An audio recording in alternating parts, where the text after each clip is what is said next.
We all love a child prodigy story. The 13-year-olds that break records, the 15-year-olds that sign pro deals. But what if I told you that hyping these young athletes could be more damaging than good? And in this video, I'm going to show you exactly why not being a child prodigy could be a blessing in disguise, so that you can stay motivated, focused, and on your own path to greatness without feeling like you're being left behind. And it's something that I've seen with over 20 years of being in professional sport, both as a player and a coach, when I see so many players focusing on those child prodigies and they miss out on their own success and ultimately long-term growth. All right, in the IPL 2025, Vaibhav Suryavanshi broke a record of becoming the youngest person to score 100 in IPL history. Not only that, it was the second fastest in history at the time, and he's only 14 years old when he did it. And while it's an amazing story, it is an exception and it's not the rule. There have been so many child prodigies that have come along and had success in their teens. People like Tiger Woods, Lamine Yamal, and there are so many others that have been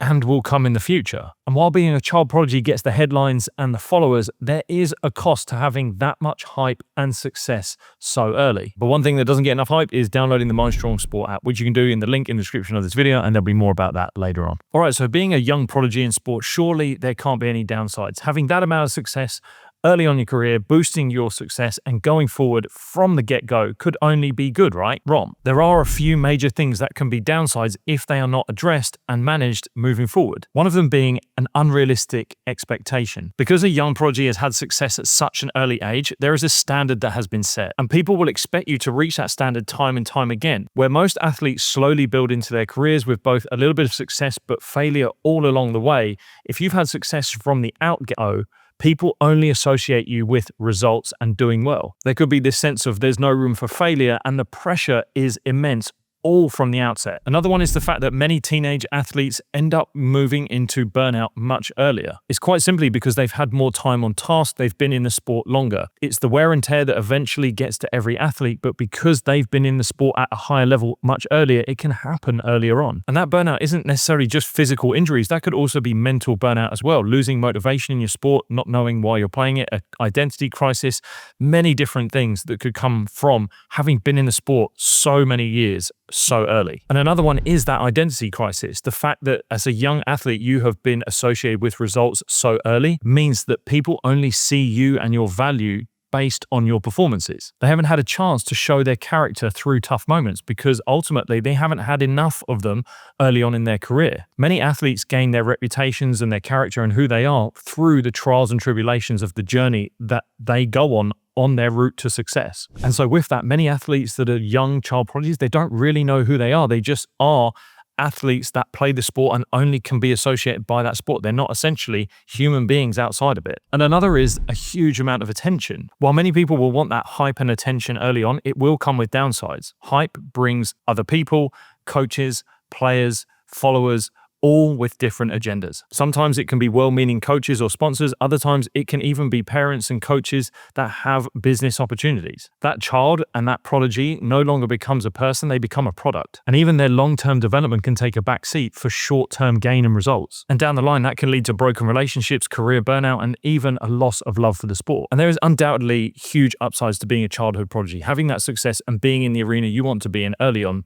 that would be great. However, there are these drawbacks, but many athletes don't fall into this childhood prodigy category. And it's easy to look at someone who is having this success and think that that is the standard and that is the path that you must take. And then people fall into this comparison trap. And the problem is that so many athletes will just follow what these athletes are doing and think that their journey is the journey that they should be on. And if they are not doing that, then they have fallen short somehow and they are inadequate and don't deserve to be where they are or even in the sport that they're in, and they will never have the success moving forward. And that is not true. By focusing on someone else's journey who is having success at an early age, you can easily rush the process. You can skip the fundamentals. You could even start playing for attention, all for the wrong reasons. You might start choosing the wrong role models and following those people instead of the right ones that you should have been focusing on in the first place. So how do we fix it? How do we stop comparing ourselves to someone who is having a huge amount of success early on and not being demotivated, unfocused, and ultimately staying on our path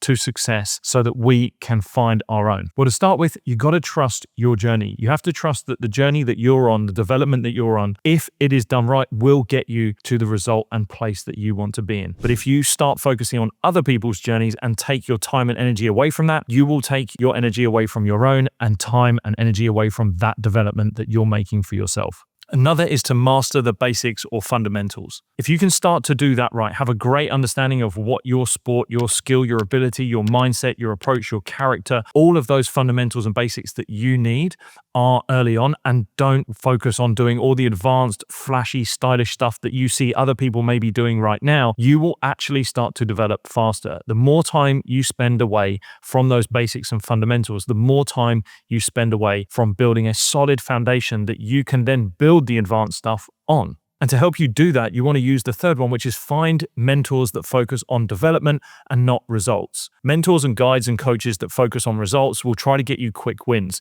but you want to find a coach that is there to develop you in the long term, something that's seen over a long period of time, slow, gradual improvements that ultimately give you that long-term growth and success rather than short-term gains and wins that are unsustainable. Another is to look at these outliers and people who are having success early and see them as inspiration and not as a measure of your worth. Just because someone else is having success early and going off and improving doesn't mean that you aren't worthy and you can't have that success down the line. You just have to remember that things that they are doing are giving them success now. So look at them and what they are doing and see if you can be inspired by it, maybe learn from it, and even bring some of it into your own game. And finally, it is to be present. This will allow you to focus on your journey. When you get caught up in someone else's story and comparing, you go off and look at what you haven't done so far in the past, or maybe what you haven't done yet, or maybe what you won't do moving into the future. None of those help you with what you are going to be able to do in the present moment. Don't get caught up in those distractions and all the things that can take you away from the energy that you need in order to work on yourself